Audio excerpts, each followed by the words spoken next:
Hi everyone, this is Anurag again. Let's just talk about follicular lymphoma today. So, follicular lymphoma is a neoplasm of germinal center B cells with varying proportions of centrocytes and centroblast, which we'll come to when we go in the morphology, and at least a partially follicular pattern. So, let's just start with the clinical features. Sorry. So let's just start with the clinical features or the epidemiology. So the median age of presentation is 65, so it's usually seen in older people. There is no sex predilection, so that means that it's equally common in males as in females. It is 2 times more common in the whites as compared to the blacks, and it mostly involves lymph nodes but can also involve the spleen as well as the bone marrow. And there are many other sites that can be involved by follicular lymphoma, including the GI tract, the soft tissue, thoracic vertebra, breast, and ocular adnexa. So, in terms of symptoms, it is usually asymptomatic with B symptoms that can be seen, but they are usually very rare in follicular lymphoma. So, what are B symptoms? B symptoms include weight loss, sweating, etc. So those are rare in follicular lymphoma, and therefore it presents with widespread disease at the time of diagnosis. So that includes central and peripheral lymphadenopathy and splenomegaly.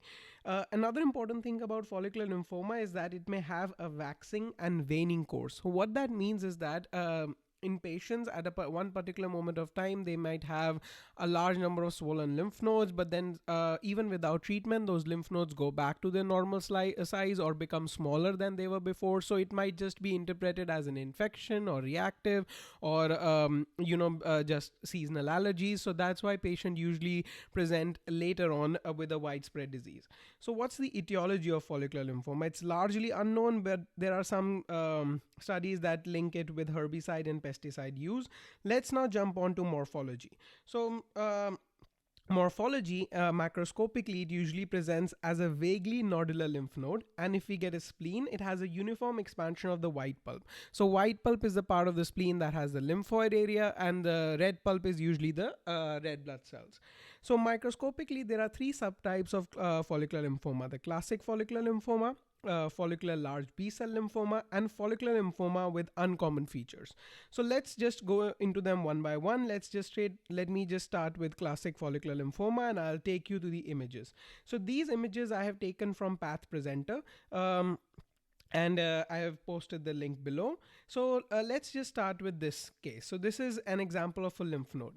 So what do we see here? And I have included a normal lymph node just below it for your comparison. So in comparison to this normal lymph node that is here, this is the normal lymph node and this is the pathological lymph node. So we see that the lymph node here has a large number of follicles. You see, these are all follicles that are crowded and back to back, and they have irregular shapes and size. Let's just go to the normal lymph node to see how it looks like. So we see in the normal lymph node, there is this capsule here, and then there are these primary follicles. There are the secondary follicles here as well as here, and they have quite amount of space in between them, and they're not crowded, and they are round or roundish. And compared to this here, you see there are a large number of follicles that are crowded back to back. They have irregular shapes and sizes. So this on low power tells me that there is something wrong that's happening with the lymph node. Let's just go to a higher power. What do we see here? So compare this to the higher power image of the normal lymph node. So this is a normal lymph node. In the normal lymph node, we have in the germinal center, there is something called polarization. That is, you see here, there is a dark area and there is this light area of the germinal center. Do we see that here? No, there is. So there is loss of polarization of the germinal center. That is one of the features in follicular lymphoma. Another thing that we see here, let me just remove this line. You see here, these are, so if you see here, these are tingible body macrophages, and they kind of give a starry sky pattern to normal germinal centers. Do we see that here? No. So there is loss of polarization. There is loss of tingible body macrophages. Another thing that we see, let's go back to the normal. This area that is surrounding the germinal center, this is called the mantle zone, and the mantle zone here is pretty thick, right? And it looks normal. So this is what a normal mantle zone looks like. Let's go back to a higher power of our image. This is what, so this is the mantle zone here. You see the mantle zone is very thinned out, or it's also called attenuated mantle zone, and in some places it's even absent. So that's also one of the important features of follicular lymphoma. So what did we see till now? That is increased size of follicles, irregular follicles, crowded follicles that are back to back.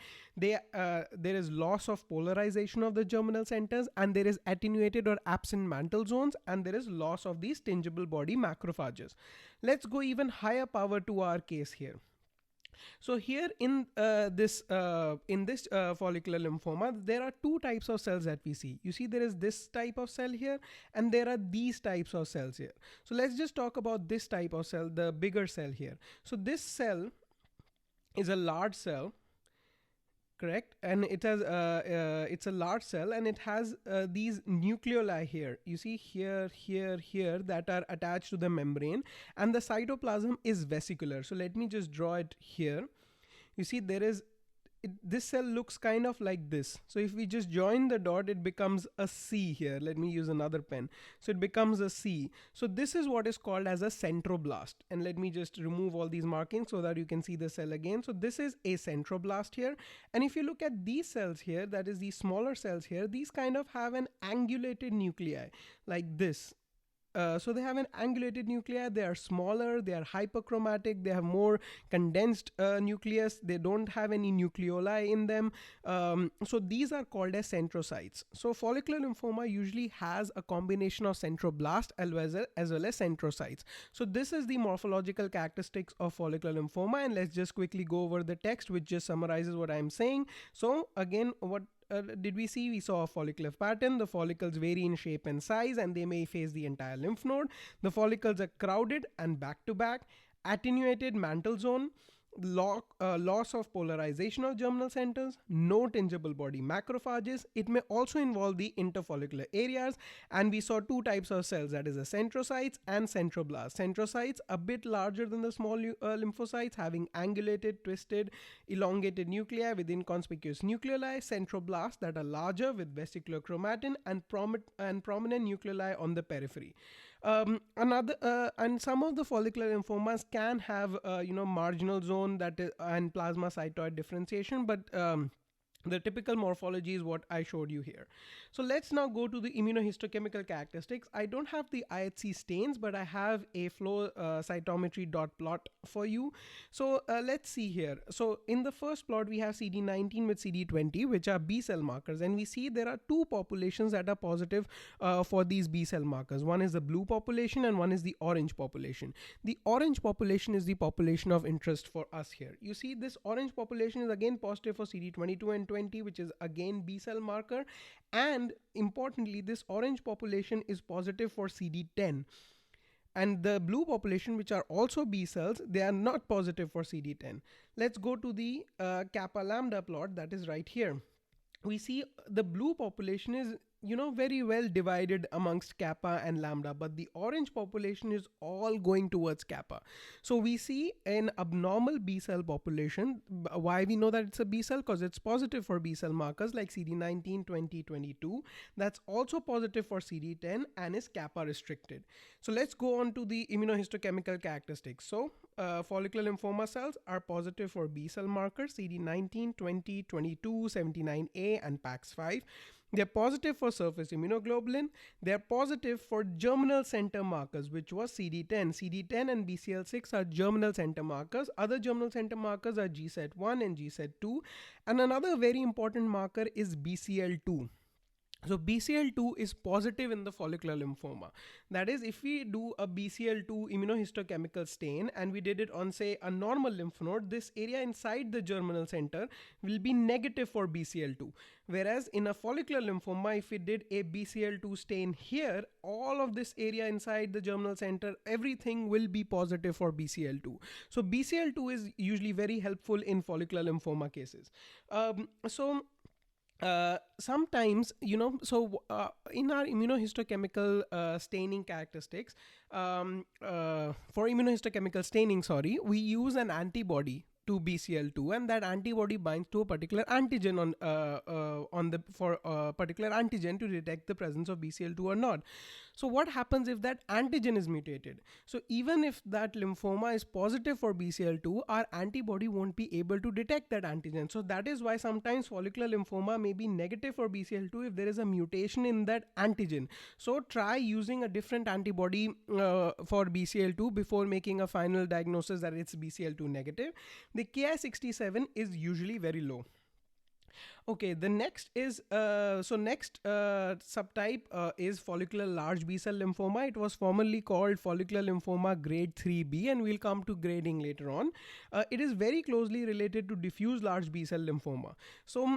It has a follicular pattern with follicles having sheets of centroblast and absence of centrocytes. That is, it looks like follicular lymphoma, but all the cells are centroblast and there are no centrocytes. And usually this follicular large B cell lymphoma coexists with the diffuse large B cell lymphoma. That is why it is very important not to make a diagnosis on core biopsy. And also another differential diagnosis may be large B cell lymphoma with IRF4 rearrangements. And this is usually suspected when our follicular lymphoma is positive for M.B.B.S. So we have to do IRF4 rearrangement testing to rule out this large B cell lymphoma.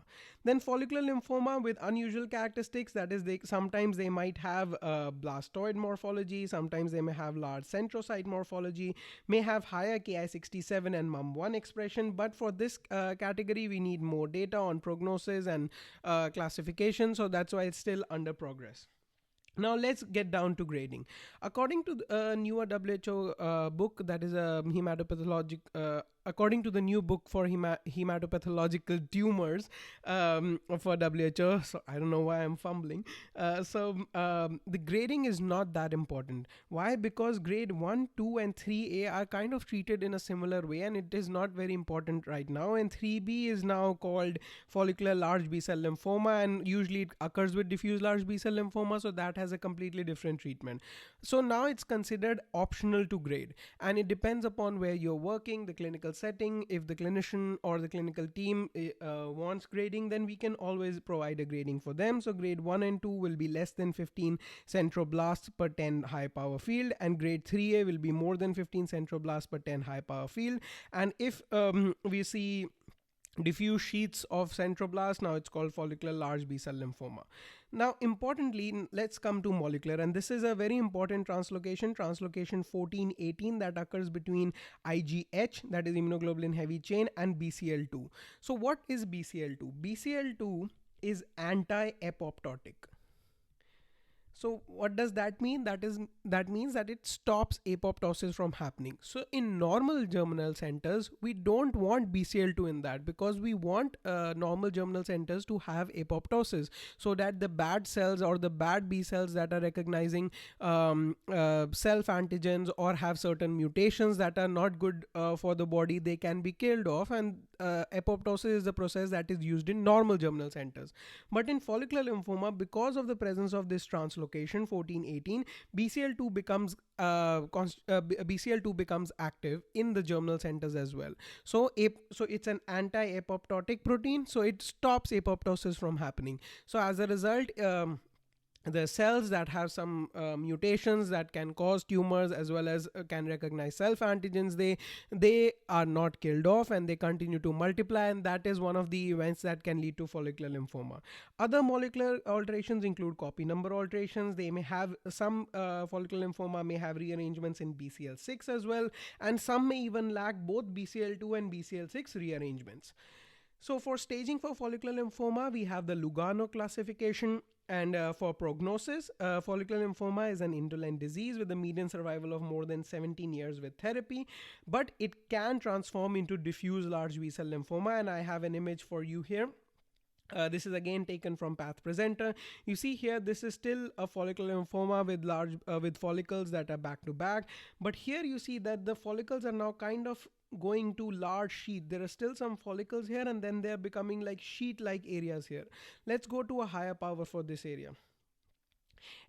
It's not a very high power, but even at this area, I can see there are some blue areas and then some pinkish or less blue areas. And these blue areas seem to contain certain smaller cells, but let's just go even higher here.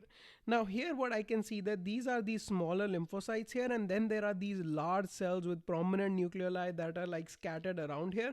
This is what like a transformation to diffuse large B-cell lymphoma would look like.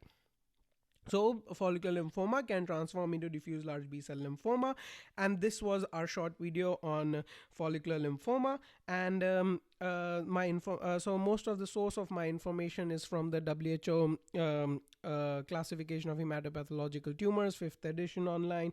The images are from Path Presenter. This flow dot plot is my own, and please let me know if you have any questions, or if you'd like me to present any other topic. And thank you for listening.